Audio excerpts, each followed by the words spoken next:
Black Hippie Radio Entertainment right here in the Player Cave, giving you a live and direct show down here.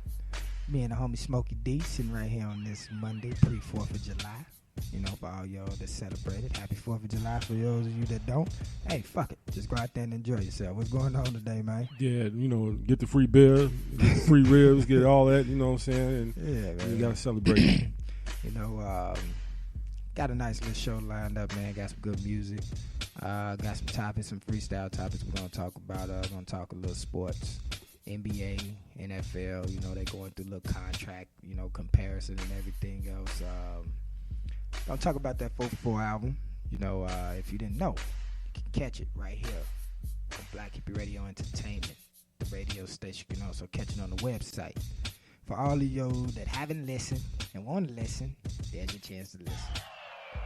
We're going to talk a little bit about the album. You know, there's a few mixed feelings going around the way, you know, in the media, you know, also with the common folk, how they feel about the album and everything else. You know, we're going to get Smokey D and take about it too, man. What you think? Well, not what you think, but, you know, you got something to add on to that, right?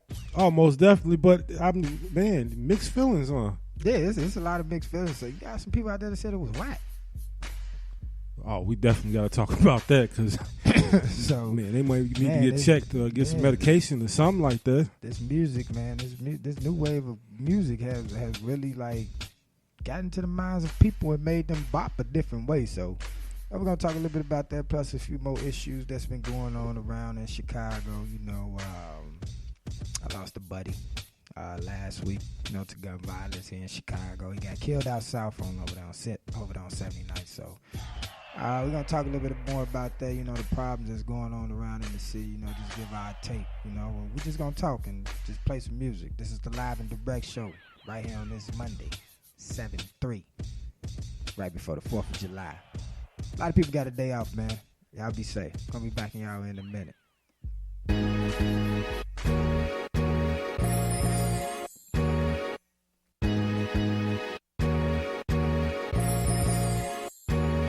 Yeah. Yeah. Woo. Alright. Yeah. Alright. Fresh to death she is. From her steps to the sex she is. So death might not let me live. You did? Fresh, yes she is. Had a feeling that it would be a day like this. The orchestra in my mind don't play like this, nah. But I'm prepared for it, got a little red for it. Brushed off my ears, even cut my hair for it. Cause normally I don't care for it. Don't even be looking for like that. Then there go it, yeah, right over there. So I prepared the poet, little scared, my stare lowered. Mama said have no fear, plus I'm already out of my chair. Gather up my ears on my square from here forward. It's nothing right, so here go it. Whisper in the ears, kinda crowded in here. Wish you cared to blow it. She said, yeah. Sunshine. You're my moonlight. You're the starry skies above me. Won't you please come down and hug me? Think I found love in this club tonight. That's right. Whoa, whoa. Never met her before, but I think I like her like a metaphor. It's hard to get in the car we sit. From the intro, she rolled down the window just in case I was a schizo. I compliment her on the common sense. I'm calm, a little more confident. And then we lose consciousness.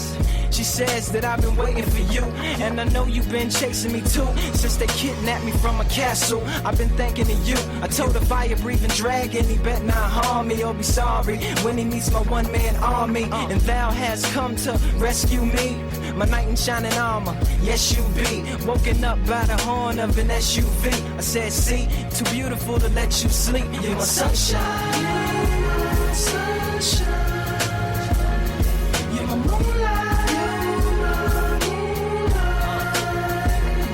The starry skies above me. Won't you please come down and hug me? Think I found love in this club tonight. Whoa, whoa. Relationship is just 30 minutes long. It's kinda heavy, maybe a little strong. Gonna take much more than once. Can't trust what each of us say, at least for a month or two. Before I bid you adieu, do this one thing for me. Out of the trillions of numbers that's in the world, just leave me a few that lead to you. Won't be long, and I see you in the morning. Sunshine, sunshine. You're my moonlight, you're the starry skies above me. Won't you please come down and hug me? Think I found love in this club tonight. Whoa, whoa.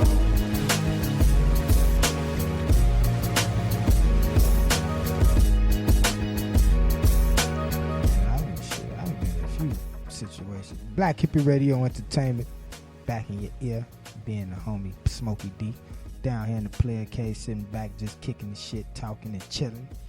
You know, just talking about some little bit of times, a little bit of part of the South Side, you know, the rough side of the South Side. Well, that motherfucker's the East Side, man. Yeah, that's what we claim. Southeast Side. And No, I'm rough trying to over figure there. out what the fuck do they call it, man. Is it Murder Town or something like I that? don't know, but if it is Murder Town, it fits the description, man. But you right about that. For real, man. But, you know, we sitting here and we chilling. Now, as all y'all know, Jay dropped a new album, 444. He dropped it on what day? What day precisely? Dropped it on the 30th. Thursday at about 11 something, about 10 or 11 around that time. About 11 o'clock. And he dropped it on today. Now, once again, you can catch it on the Black Hippie Radio Entertainment website. Plus, you can catch it right here on the website. And, you know, leave y'all comments. Let us know what y'all think of the album, because there's been a lot of mixed feelings. A lot of people don't like it. And a lot of people saying thank you, you know, because you took it back to hip-hop, you know, so. And I don't understand how no one could like that album. Really, I mean. The production was dope. Let's get that clear. No ID, Guru, they man, did they thing. Most definitely, man. Family Feud. Yeah. Smile. Yeah. Of course, the main. So let's go like this. What you get from the album? What's your perspective? Give your opinion and go ahead. Talk. Do your thing.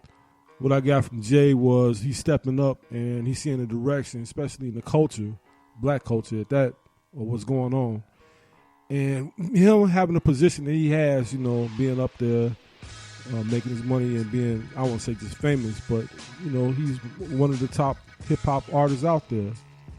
And he took a stand and was telling everybody what's wrong, what's going on, and how we need to get together, rebuild. Just not even in hip-hop as a whole, but, man, the black race.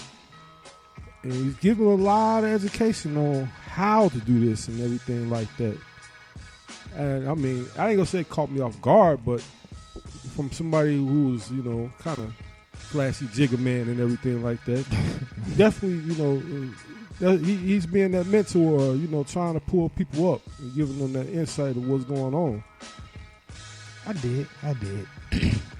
Now, you got a lot of people that say that, you know, okay, it ain't no different from what he done said before, because, you know, he do say a few things that require and talk about big money, but I think what a lot of people fail to understand is the message that's in between. You know what I'm saying, of talking about that. I mean, he ain't just talking about big money. Mm-hmm. He's talking about how you give your kids and your grandkids, just like the Caucasians do, how you make money. Seriously, man.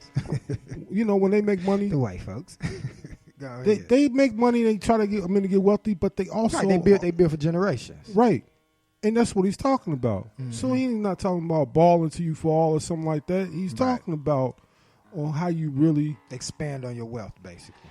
On how you get your people together, you know. Exactly. And like he's talking about black businesses. I mean, when he had said, man, well, I'm drinking this Belvedere when I can drink this Ciroc. Basically saying, man, why don't you support another black man who's got some liquor too? You know? Right. So he's telling each other to support each other, and that's how we gonna make it. You know, other nationalities do the same thing. I think it's dope that you would use your platform in order to say, hey, man, because by him being a person of influence, you know what I'm saying? He's using his platform to be like, Joe, check it out. You got this business, you got this business, support this business, because, you know, right now he's worth $600 million. And he done invested in like 5 different companies, you know what I'm saying, that's doing very well. When we come back and all the other stuff, we're gonna get the names of them and everything, but it's a message that even for a person like me who's starting this out, even though it's been started, you know, let me rephrase that, but, you know, for a person who's starting this out, it shows a different light, it gives a different message. You get what I'm saying? And I guess it depends on your wavelength or your brain length or what level you on as far as like what you want to do right here in America with your life. You get what I'm saying? Right. And I mean, it's vital that we support each other. Exactly. I mean, we've been consumers so long, making everybody else rich. Why not, you know, do it for each other, and then we can make it circulate through our community like everybody else does. Exactly. And you know, you got some people, you know, I don't think they were listening to like the message of it, and it has a real deep hip hop feel. You get what I'm saying? And that's why listeners like me enjoys the production, and then the words that follow behind it with the small education. What makes the sandwich even better. You know, that's like putting the bacon on the sandwich, I guess. You get what I'm saying? Yeah. You know. So you know, so it's like I don't know, it's like a different feel. Like I like it. It's got like a mixture of a black album with a little bit of Kingdom Come. It's like a mixture of a lot of albums, man. I just felt the hip hop vibe. I couldn't even go off what, you know, mixing up with any of his other albums. It felt like, man, you know, Dion, No ID, did his thing. And I'm really happy for him to get involved with him and doing that like that. What you think Kanye thinking right now? I mean, Kanye can get mad. He done did things in the past and everything. So I mean, like right now at this state of mind, what you think? What you think he thinking? Because this here, because you still got a lot of people that ain't heard this album. Like I said, you can hear the album right here on Black Hippie Radio Entertainment, but you got a lot of people that ain't heard the album and they waiting on the physical copy. You get what I'm saying? Right, we'll add more songs. That's what I've been told and everything. Right. And I don't know, maybe Kanye is just like, wow, man, maybe I could have been that way or something like that. Maybe he could have been on it and helped it out. And I'm waiting on Ye to come. I'm waiting on him to come back. I want him to come back. I ain't going to say same. I want him to come back with all the pieces put together, the puzzle that he's trying to look for. Or he's trying to research and find and come back and put it out there, but make that good art like he know he can do. You get what I'm saying? That's the Kanye I'm waiting on. Maybe this will be an inspiration for him to come back like that, you know. I hope so, because this was beautiful artwork right here. Oh yeah. It was very dope. You know, so another thing that I want to mention too that I got out the album, if you heard it correctly, I mean heard it too, he was mentioning on how he was like, you got the older cats that might not, who just chastise and don't try to teach, and then he was like the younger cats out there who don't listen or something like that. So he wasn't biased on just one generation. He was talking about everybody and everybody's faults and how we need to just shed all of that, man, and start moving as one unit. Let me ask you this: with this new album coming out, give me your clear answer, and we can come back and we can talk more about this. But I got a good question for you. Is a rap artist, I ain't gonna say rap artist, it's a hip hop artist. Is a hip hop artist timeless? Oh yeah. Can he constantly make music over and over again, no matter what different times or generation? I mean, you got rock and roll singers, you got R&B singers. Can a hip hop artist be that same way? Because they say when you reach a certain, it's like the league. When you reach a certain age, you reach a certain time, it's time for you to retire and step down, and that's what we seen in hip hop. A lot of guys that still got it burning. They let that whole image of them saying that they too old for the game, they don't need to do this, woo up the bam. To me, it's still music. It's still an art. You still got to design. You just create your music and your art in a different way of the times that you're in, but you still stay relevant. You get what I'm saying? Like you had dope artists like LL Cool J, for example. Very dope lyrical artist, right? And he can still make stuff too. And he can still make stuff, but he went to the movie role and it got kind of like watered down. And you know that part of him took over that whole artist part that's missing. You get